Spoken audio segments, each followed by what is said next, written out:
பிரியமான தேவ ஜனங்களே, ஆண்டவருடைய நாமத்தில் உங்களை வரவேற்கிறேன். இன்று முதல் அனுதினமும் ஒரு 40 நாட்கள் ஏறக்குறைய சிலுவையை குறித்த, ஆண்டவரை குறித்ததான சிலுவை தியானம் என்று அழைப்போம். தினமும் மாலை உங்களுக்கு ஆண்டவருடைய வார்த்தைகளை சொல்ல தீர்மானித்திருக்கிறோம். கிறிஸ்தவ உலகில் இன்று மாலை 14ஆம் தேதி, பிப்ரவரி மாதம் 14ஆம் தேதி, இன்று முதல் ஒவ்வொரு திருச்சபையிலும் சில சபையில் இந்த நாட்களை நினைப்பார்கள், சில சபைகளில் இதை நினைக்காமல் கூட இருப்பார்கள். இது அவரவர்களுடைய விருப்பம். ஆனால் கூடுமான வரைக்கும் இந்த காரியத்தை திருச்சபையில் உள்ள மக்கள் அனுசரிக்கின்ற வழக்கம் உண்டு. என்னை பொறுத்தவரை இது மற்ற சபையில நடத்துகிறார்கள், அவங்க செய்கிறாங்க, அதனால நானும் செய்கிறேன் என்பது அல்ல. என்னுடைய உணர்வு என்னவென்று சொன்னால், இந்த தொடர்ச்சியாக ஒரு 40 நாள் ஆலயத்தில் நாம் இந்த தியான கூட்டத்தை வைத்திருக்கிறோம். நீங்கள் இந்த யூடியூப் வாயிலாக இந்த ஆண்டுடைய வார்த்தையை கேட்க வேண்டும் என்று ஒரு 10 நிமிடம் ஏறக்குறைய உங்களுக்கு அதை சொல்லுகிறோம். ஆலயத்தில் 40 நிமிடத்திற்கு மேலே இந்த வார்த்தைகளை தியானிப்போம். இப்ப என்னுடைய விருப்பம் என்ன? ஜனங்கள் ஆண்டவர்கிட்ட நெருங்கி வர வேண்டும். வாரத்தில் பைபிள் ஸ்டடி வைக்கிறோம், ஜனங்கள் வருவதில்லை. பல நிகழ்ச்சிகளை நடத்துகிறோம், ஆர்வம் இல்லை. ஆனால் இந்த நாட்களை நினைத்து, இந்த நாட்களை நினைக்கலன்னா எதையும் நினைக்க மாட்டாங்க ஜனங்கள்.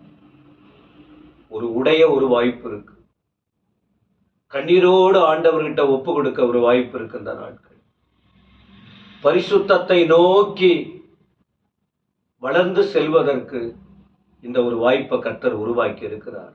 இதை உண்மையாய் இந்த நாட்களை தேட ஆரம்பிக்கும் போது வித்தியாசத்தை பார்க்க முடியும்.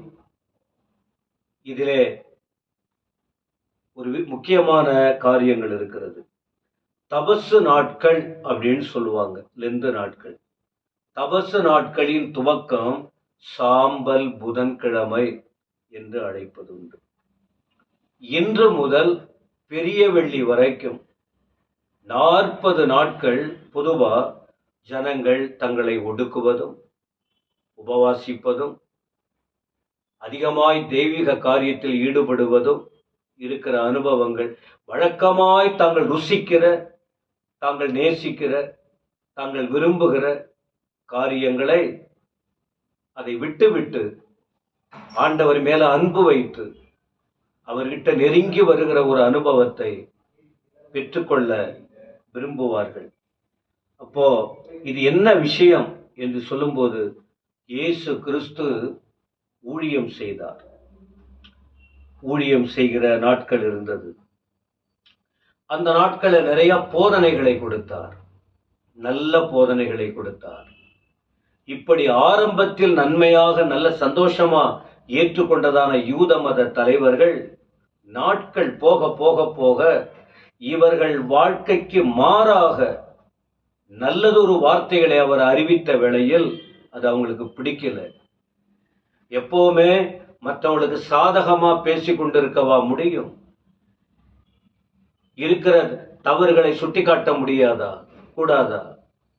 ஜனங்கள் தீமையாய் போகும்போது நீங்க செய்யறது தப்புன்னு சொல்லாமல் இருக்க முடியுமா? ஆண்டவர் அதை சொன்னார், அவங்களுக்கு பிடிக்கல. அப்ப பிடிக்காத நேரத்தில் என்ன செய்ய ஆரம்பித்தாங்க? இவனை கொலை செய்ய வேண்டும். சொந்த ஜனங்கள் இவனை கொலை செய்ய வேண்டும். இப்படி யோசித்து கொண்டு இருக்கும் போதே ஒரு சம்பவம் நடக்கிறது. லாசரு என்ற ஒரு வாலிபன், ஆண்டவர் நேசித்த ஒரு குடும்பத்தில் உள்ளவர், அவன் திடீரென்று மரித்து போய்விட்டார். இவன் மரித்து போன இந்த லாசருவை ஆண்டவர் உயிரோடு எழுப்பினார், உயிரோடு எழுப்பப்பட்டார். இந்த உயிரோடு எழுப்பப்பட்ட இந்த லாசருவின் சம்பவங்களை ஒட்டி வேதம் சொல்லுகிறது. யோவான் 53 என்ன செய்தார்கள்? இவனை கண்டிப்பா கொலை செய்யணும், இவன் அநேக ஜனங்கள் இவன் பின்னால போய்கிட்டு இருக்காங்க என்று தீர்மானித்தார்கள் என்று அந்த குறிப்பிட்ட வசனம் சொல்லுகிறது. அந்த நாட்களே அந்த நாட்களின் பிரதான ஆசாரியர் என்று சொல்லப்படுகிற காய்பா என்ற ஒரு பிரதான ஆசாரியன் ஒரு வார்த்தையை தீர்க்க தரிசனமாய் சொல்லுகிறார். நம் எல்லாருக்காக ஒரே ஒருவன் மரிக்க வேண்டும் என்கிற வார்த்தைகளை கூட இந்த கொலை செய்யும்படி தீர்மானித்துக் கொண்டிருக்கிற நேரத்தில் இந்த வார்த்தையை காய்பா என்ற பிரதான ஆசாரியன் குறிப்பிட்டதை அந்த வேத பகுதியில் நாம பார்க்க முடியும். இயேசு கிறிஸ்து கூட இந்த உலகத்திலே தபசு என்று அழைக்கப்படுகிற ஒரு 40 நாள் உபவாசத்தை தொடங்கினார். ஊழியம் செய்வதற்கு முன்பு 40 நாள் உபவாசம் முடிந்த பிறகு சாத்தானின் சோதனை அவருக்கு வந்தது. அந்த சோதனையில் அவர் ஜெயித்தார் என்பதாக பார்க்கிறோம். இங்கேயும் கூட இயேசு கிறிஸ்து இயேசுவை கொலை செய்வதற்கு தீர்மானித்ததின் துவக்க நாள், தபசு நாட்களின் துவக்கம், சாம்பல் புதன் என்று அழைக்கப்படுகிற இந்த நாட்கள். இதைதான் அநேக உபவாசிக்கிற பழக்கமாக கொண்டுள்ளார்கள் என்பதை பார்க்கிறோம். எனவே இதனுடைய முக்கிய நோக்கம்தான் என்ன அப்படின்னு பார்த்தால், இதனுடைய முக்கிய நோக்கம் நான் உங்களுக்கு குறிப்பிட்டு கொண்டிருக்கிறேன். ஜனங்கள் அதை அனுசரிக்கிறாங்க, வருஷத்துக்கு ஒரு முறை செய்கிறார்கள், உபவாசம் இருக்கிறாங்க, உடலை ஒடுக்குகிறார்கள். ஒரு பக்தியை நோக்கி கண்டிப்பா ஒரு பக்தி வருகிறது, ஒரு பரிசுத்த வாஞ்சை வருகிறது, இல்லை என்று சொல்லவில்லை. அநேகருடைய வாழ்க்கையை பார்க்கிறோம். எனவே இந்த வார்த்தையை கேட்கிற இந்த உபவாச நாட்களை, இந்த தபசு நாட்கள் துவங்கி தொடர்ச்சியாக குட் ஃப்ரைடே பெரிய வெள்ளி வரைக்கும் ஆண்டுடைய பாடுகள், அவர் பட்ட பாடுகள், அவர் அடைந்த ஆக்கினை, அவருக்கு ஏற்பட்ட அவமானம் போன்ற காரியங்களை தியானிக்கும் போது உண்மையாகவே நாம் நம்முடைய பாவத்தை விட்டு இருக்கிறோமா? நம்முடைய கோபங்களை விடுகிறோமா? நம்முடைய வாழ்க்கையில் ஒரு புதிய தீர்மானத்தை எடுக்கிறோமா? இல்ல பழையபடியே நம்முடைய சிந்தனைகளும் நம்முடைய வாழ்க்கை முறையும் போகிறதா என்பதை இந்த துவக்க நாளில் கண்டிப்பா ஐயா, அம்மா, என் அன்பு சகோதர சகோதரி, நீங்க யோசித்துதான் பார்க்கணும். இவரை விட்ட வேற வழி இல்லை என்பதை புரிந்து கொள்ளுங்க. நமக்காகவே இந்த உலகத்துக்கு இந்த பாடுகளை, இந்த நோய், இந்த துக்கங்களை, இதையெல்லாம் அவர் ஏற்றுக்கொண்டார் உங்களை வாழ வைக்க, நமக்காக. இல்லை நீங்க உங்க சொந்த வழிக்கு போக போறீங்களா? இந்த குறிப்பிட்ட இந்த நாட்களிலே செய்த நன்மைகளை நினைத்து, அதே நேரத்தில் நம்முடைய வாழ்க்கையில் செய்த தீமைகளை நினைத்து ஆண்டவர்கிட்ட ஒப்பு கொடுத்து ஒரு உண்மையான மனம் திரும்புதல், ஒரு உண்மையான கீழ்ப்படிதல், ஒரு உண்மையான பாவத்தை குறித்து வருந்துதல், பாவங்களை அறிக்கையிட்டு விட்டு விடுதல், ஒரு பரிசுத்தமாகுதல், உள்ளத்தில் தூய்மை அடைதல்.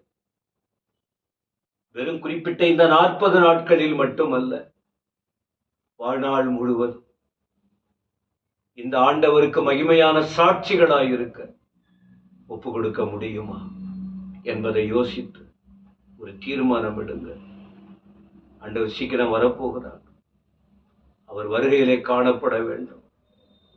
வருகையில் போவதற்கு கூட அவர் மரணத்தை சிந்திக்க வேண்டும் என்று வேதம் சொல்லுகிறது. சிந்திப்போம், உணருவோம், கடின இதயங்களை மாற்றிக்கொள்ளுவோம், கர்த்தருடைய பாதத்தில் படைப்போம், தேவன் விரும்புகிற பாத்திரமாய் மாறுவோம். உங்களுக்கு அவர் தயவாய் இருந்து நடத்துவார். இப்படி 40 நாட்களும் தொடர்ச்சியாக ஆண்டவர் கொடுக்கிற வார்த்தைகளை தியானிக்க போகிறோம். கேளுங்கள், சிந்தியுங்கள், தூய்மை அடையுங்கள், அவருடைய வருகைக்கு ஆயத்தப்படுங்கள். தேவன் அப்படி செய்வாராக. ஜெபம். நல்ல பிதாவே, துதிக்கிறோம் இந்த தொடர் தியான நாட்களுக்காக ஸ்தோத்திரம். வசனத்தின் மூலம் எங்களோடு இடைப்படும். எங்கள் வாழ்க்கை மாறட்டும். ஒரு நல்ல இதுவரை இருந்ததை காட்டிலும் இந்த 2024ஆம் ஆண்டு ஒரு வித்தியாசமான அனுபவத்தை ஒவ்வொருவருக்கும் தார். பரிசுத்த ஆவியானவர் கிரியை செய்யும். அப்படி செய்ய போகிறதற்காக ஸ்தோத்திரம். இயேசு கிறிஸ்துவின் நாமத்தில் வேண்டிக் கொள்கிறோம் நல்ல பிதாவே. ஆமென், ஆமென்.